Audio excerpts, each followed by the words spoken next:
Hi folks, I hope that you guys are doing pretty well. So today is Thursday, the 9th of November 2023, and I'm still here folks after Australia's uh, worst ever telecommunications outage. A company called Optus. It's kind of like the equivalent of Verizon in America, if you like, or maybe AT&T, something like that. Actually went down due to technical issues, that's what they're saying. And it affected almost half of the Australian population. So we weren't able to use our internet. We weren't able to make cell phones or receive calls from other cell phones, and we weren't able to dial 911. In Australia, it's actually 000, if you like, or the equivalent. And it affected something like 400,000 businesses. It affected public transport, government departments, schools, universities, businesses, like I said, um, just everything, folks, because, essential services, because all of us are connected to the internet, and, not being able to make phone calls or, use the internet, like it's in this day of the digital age, it's just about impossible to function, folks. And I was actually one of those customers affected. It took something like 9 to 12 hours to fix that problem. So I was able to connect to the internet at around 3:30 p.m. So I was off for about 11 and a half hours, if you like. But anyway, folks, we are back online. That's the main thing. So in today's video, folks, I just wanted to give you 5 major reasons as to why America is not part of the Civil War of 38, 39. Now, I guess this is a growing topic of concern amongst Bible scholars on YouTube, and I'm beginning to hear out there that people are actually talking about this topic. And so, I gave it a bit of thought in the last couple of days, and I thought to myself, okay, well, maybe I can do a video and give you my 5 reasons as to why. Okay, now the first one is actually a quite simplistic, okay, but although it's quite simplistic, it actually makes a lot of sense. Now, we know that America is actually a Bible believing country, okay? Uh, the American Declaration of Independence was actually founded on biblical values, if you like, but not explicitly so. But nonetheless, there are many American Christians, um, and also there are many Jewish people that actually live in America. So it's actually a Bible believing country. And because of this reason, then, you know, uh, many Americans, if you like, then they know Bible prophecy. They know that God is going to be defeating this great coalition coming down to the northern mountains of Israel. And so, because they have this Bible knowledge, America will say to itself, well, why should we bother when we know what the Bible says? God is going to intervene and defeat this great coalition. Now, although it's actually a very simplistic answer, like you might think, and like it really is, it makes perfect sense. If you know that God is going to intervene and win, why would you bother sending, aircraft carriers and other ships and so on to the Middle East, to help Israel when you know that God is going to win? Exactly, folks. Now, my second reason is um, possible political fallout as a result of this war that's going on now between Israel and Hamas. Okay, so I just heard today, I heard that Anthony Blinken has said that they don't want Israel to overtake the Gaza Strip or take possession of the Gaza Strip once they defeat Hamas, okay, in Gaza. So that's a very interesting comments, but Netanyahu has said that once they finish defeating Hamas, that they are going to be securing all of the Gaza Strip for an indefinite period. So we'll see how that pans out there on the track, folks.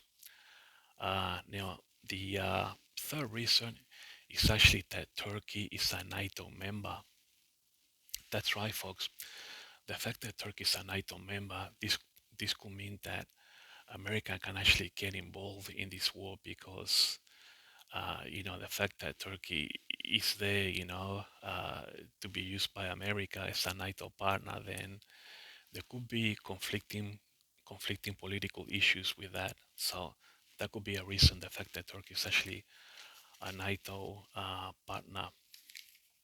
Um, and the fourth reason, okay, is that there could possibly be a terrorist attack in America. Now we know that the FBI has informed, the American citizens that as a result of this failure, if you like, or this war between Israel and Hamas, that there could be terror cells in America that could actually cause a terrorist attack within America.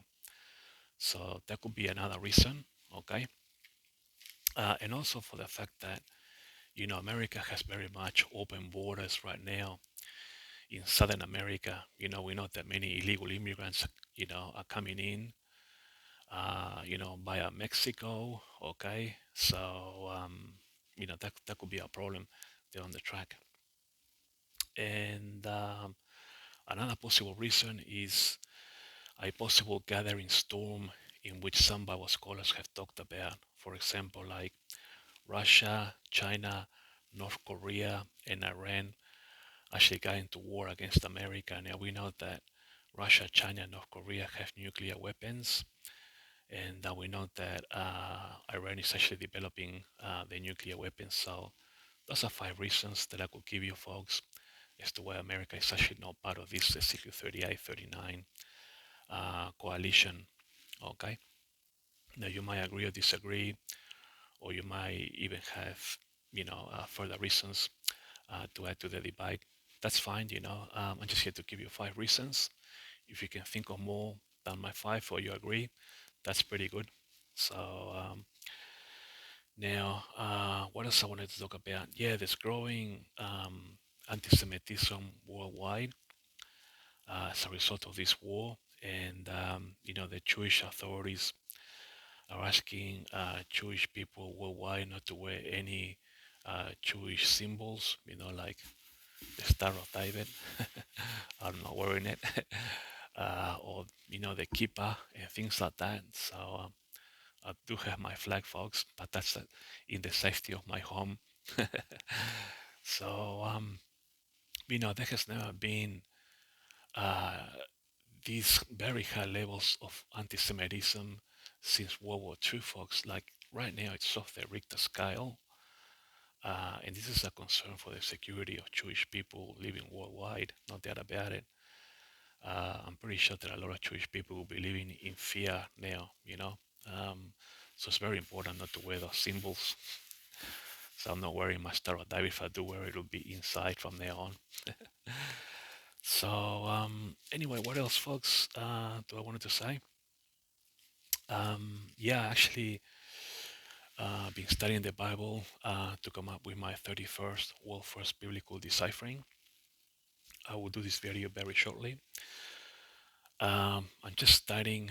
I just started uni on Monday this week, and I gotta do a fair bit of studying and reading and things like that to be on top of everything. So I'm thinking that perhaps on the weekend, I'll do a video on this deciphering. Now, I'm gonna be talking about 2 prophecies. One in Zephaniah, okay. Now, this prophecy in Zephaniah, I'm doing this because I heard a couple of Bible scholars out there on YouTube, and I just wanted to help them out with these 2 Bible prophecies and to put them into the correct dispensation. Okay, now the one in Zephaniah is a process that it's a prophecy that you got to be very careful, because if you don't decipher correctly and you don't stop to think uh, precisely how this Bible prophecy can work, okay, and if in fact there are other Bible prophecies that actually work in conjunction with this prophecy in Zephaniah that I'm going to be doing the video about. Now, there are 4 pits regarding this prophecy in Zephaniah, and I will show you when I do the video. And it will be quite easily for a Bible scholar who is not extremely careful, okay, when deciphering this, in that they could put it into the wrong dispensation. There's only two dispensations that this Bible prophecy in Zephaniah you could put it to, okay, when you do your thinking, but it belongs only in one, okay. But I can see where Bible scholars could fall in it, into a pitfall and actually put it into the wrong pigeonhole, okay. But actually, the last sentence of this Bible prophecy gives it away, and I will put it to you using another Bible prophecy, okay. So as Bible scholars, we gotta be very careful when we decipher Bible prophecies. Just remember, study, yourself to show that self-approved. Um, but yeah, like I said, I can see, why people could get this wrong, and or just Bible scholars just giving up and not knowing where to put it into which dispensation.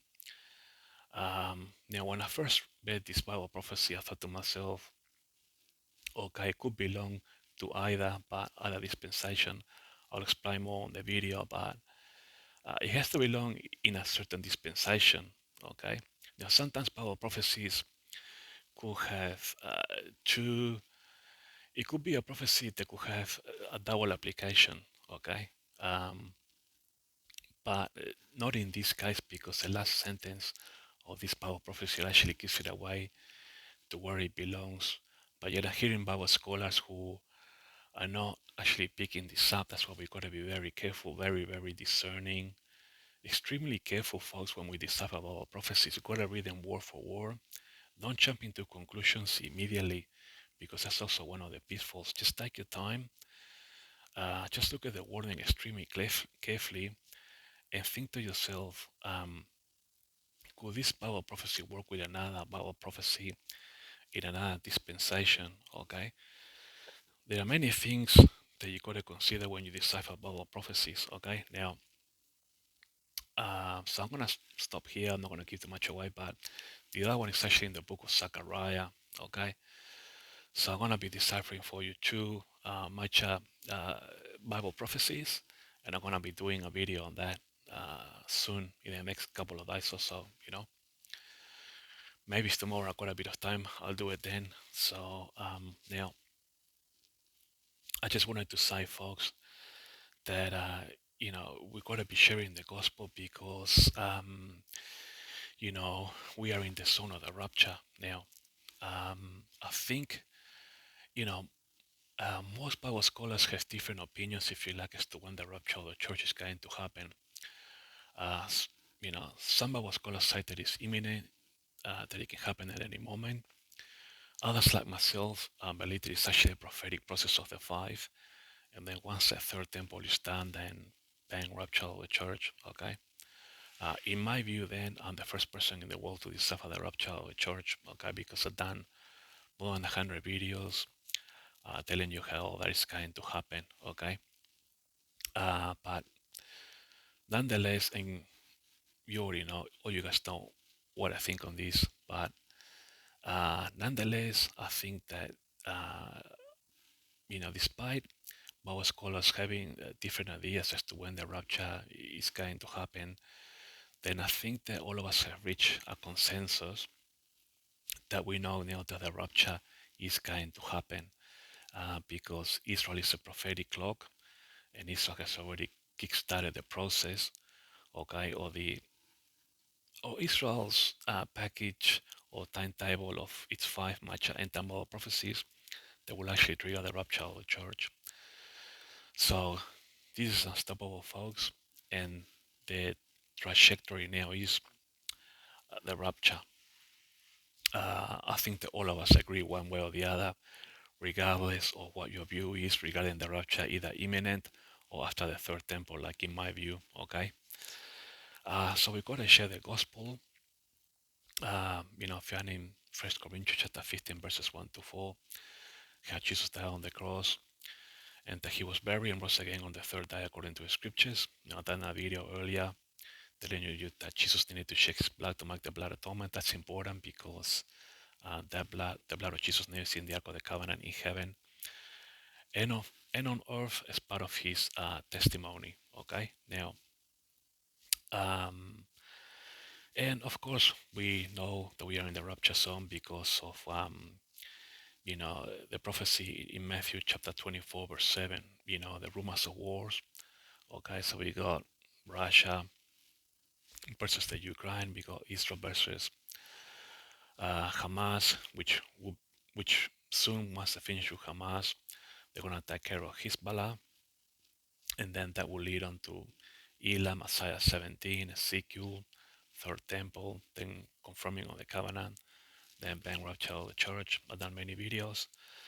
Uh, Plus also for the fact that in the prophecy Matthew 24, verse 34, okay, this generation shall not pass till all be fulfilled. Now, Israel right now is 75 years old, being a nation. If you add 7 for the tribulation period, that will take, uh, a person to 83, a person that was actually born in 1948, it's talking about that generation. So this then tells us that, we are in the rapture zone, okay? How far are we between now and the rapture? Um, I guess we just have to, in my view, with the 5, then, we have to wait it out until the end of the Secret War, and then we have to see how quickly Israel moves into demolishing the Alaskan and Dome of the Rock, and then rebuilding the Third Temple. Um, Folks, we're going to have to stay here for the Third Temple because Isaiah and Micah, that's 2 prophets, they prophesy for the Third Temple to be fully established and rebuilt, in the church age before we have the rapture of the church. Now, of course, you guys have heard how, the temple authorities have everything ready, the Levi priests are ready, the 5 red heifers are right in, to Israel earlier in the year. And Israel is on its trajectory, fulfilling its timetable of Bible prophecies. So this is how we know that we are in the rapture zone now. We know that this is pretty much unstoppable, folks. That's why it's very important to share the gospel and try and win as many of your family members as you can to Jesus. In some cases it won't be easy, but all you can do is give them the seed and then just hope for the best. um, what else have I got for you, folks? Yeah, I think that's about it for this video, folks. I will do this biblical deciphering. I'll see if I can do it tomorrow and get it out of the way. It's not difficult, folks, but you just have to be very careful with the wording, but I think that by doing this video, then I'm going to be helping many Bible scholars to put actually this prophecy, especially in Zephaniah, into its correct dispensation, because this is actually a very crucial Bible prophecy, okay, that many Bible scholars are not putting this one into the correct dispensation, and I can see the pitfalls that they are falling into in this one. I will show you that pitfall so that it actually helps you understand Bible prophecy better, and it also helps you to be a better Bible decipherer. It takes experience, folks, to be a good Bible decipherer. You really got to be very cunning, very cunning, because in order to decipher Bible prophecies, you got to look at every single word, folks. In Bible prophecy matters. Is a singular? Is a plural? What dispensation? Everything matters, folks. What historical context does that prophecy belong to?